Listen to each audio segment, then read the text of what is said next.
Obviously, a close matchup back and forth there. It doesn't fall your way here, but what was your takeaway from your team's performance? My takeaway was that we're pretty tough. We play through fouls, called and uncalled, all the time.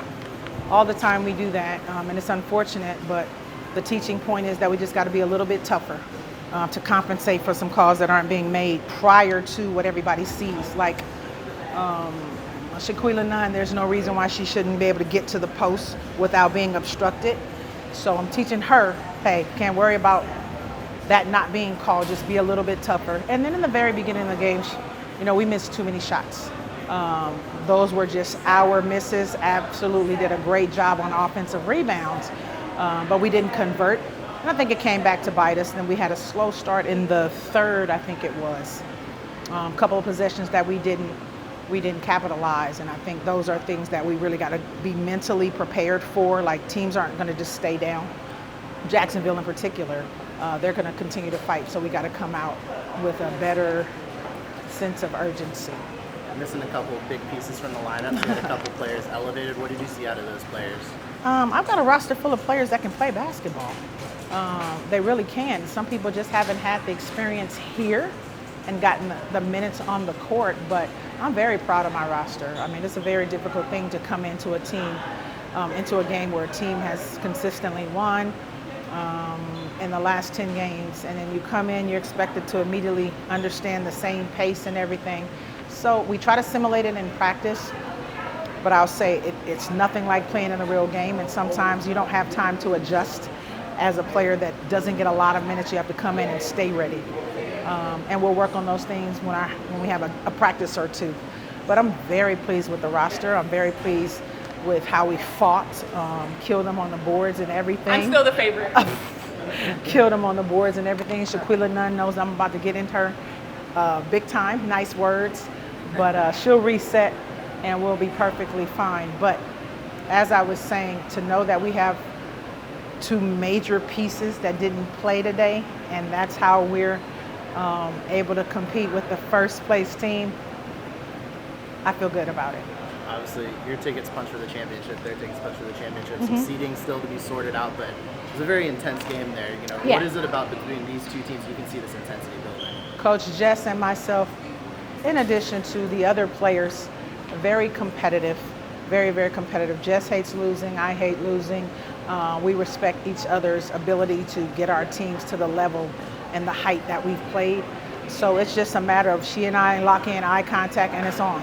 That's all it takes. But I love the fact that what UPSHOT is building for this August 29th championship game is something very, very major, and it's something to look forward to. Last thing for me, Lily and Reagan both missed this game. Do you have any updates on their statuses? No, I'll have to find out from our athletic trainer what's going on. It's an easy game to have them rest and sit and make sure they're fully healed because, like you said, I mean, we're locked in, and this was an opportunity to rest their legs, get their injuries a little more healed, their ailments, should I say. And just, I don't want to say load management because we talked about that so bad in the NBA, but I do understand it's wiser decisions to be made versus, playing heavy minutes, trying to fight in a game that I could use as an opportunity to get other people experience. So hopefully, maybe after the weekend, they'll be ready to go. Coach, talk about your depth. KKD's had a great third quarter, got you guys the lead. You've been adding pieces all season that have been just showing up and just playing big-time basketball. I'm pleased. Like I said, I mean, I thank you for always pointing that out. KK Deans is a real one. She's a gamer, she's a baller, she's a defender. Don't miss the fact that when she got mismatched, it wasn't really a mismatch because she was able to hold her own and actually be advantageous in the post. So these pieces that we've added, I mean, thank you for noticing, but I'm very pleased down the line with what we've added late and what we've sustained and how we've made our talent a little bit better and a little bit tougher as the season goes on.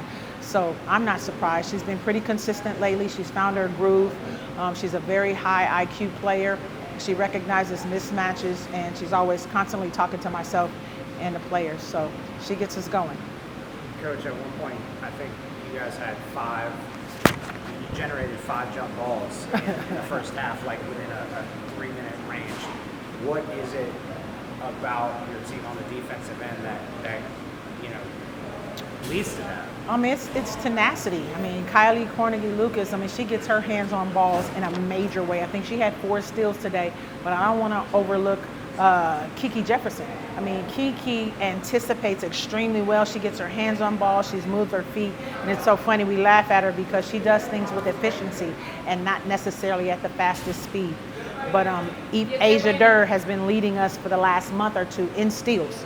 So she's wise, she knows her angles, and we're gonna get stops down there. Especially, I think we go a little bit harder when we feel like we're mismatched in size because we compensate with our tenacity, our anticipation, and our quick hands. So very pleased with that.